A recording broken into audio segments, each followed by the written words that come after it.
Democrats are considering repealing a cap on SALT tax deductions, which would basically be another massive tax giveaway to the wealthiest Americans.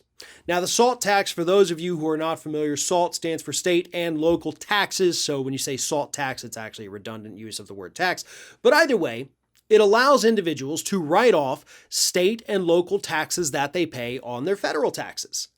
And as part of the 2017 Republican tax scam, they actually, and this is a good thing, they capped SALT deductions at $10,000. So whether you made $20,000 a year or $20 million a year, you couldn't write off more than $10,000 in SALT taxes. And that actually hurt the wealthy elite a little bit, because in the past they would typically write off, maybe $100,000, maybe $200,000 or more. But average working class people typically don't have much SALT tax to pay, so they never even hit that $10,000 a year threshold. So they benefited the most from this cap. The wealthy had to pay a little more. Well, Democrats are now saying, let's get rid of the cap, which would result in the benefits of getting rid of that cap. 62% of the benefits would go to the top 1%, and 86% of the benefits would go to the top 5%. 86% of the benefits of repealing that SALT cap would go to the top 5% income earners here in the United States. Bernie Sanders did an interview recently with Axios where he said that, quote, this would be a terrible, terrible message to send to the American public right now. And he's, of course, absolutely right, because what's happening in this country right now? What's happening is that you've had this massive shift in the way people think about taxes. Look at all of the recent polling data.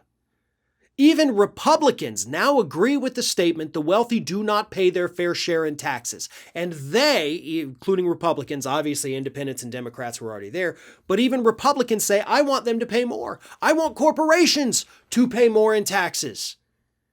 Across the board, majority of Americans say make them pay more.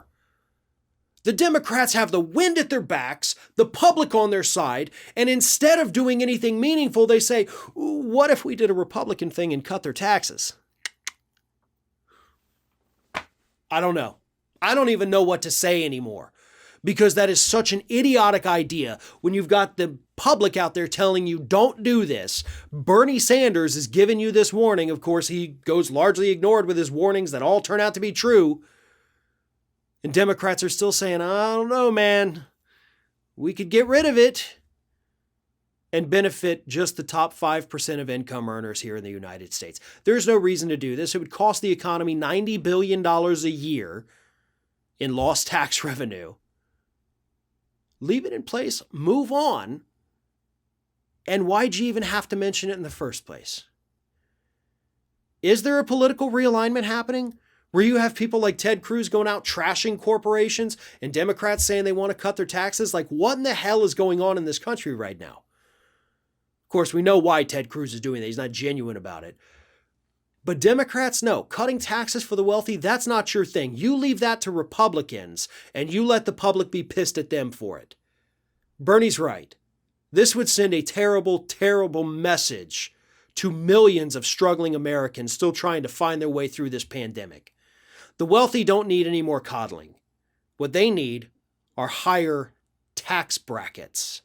Thanks for watching, and if you like what you saw, make sure you subscribe to our YouTube channel for fresh content every single day of the week. Just smash that subscribe button, and of course, don't forget to like, comment, and share the video.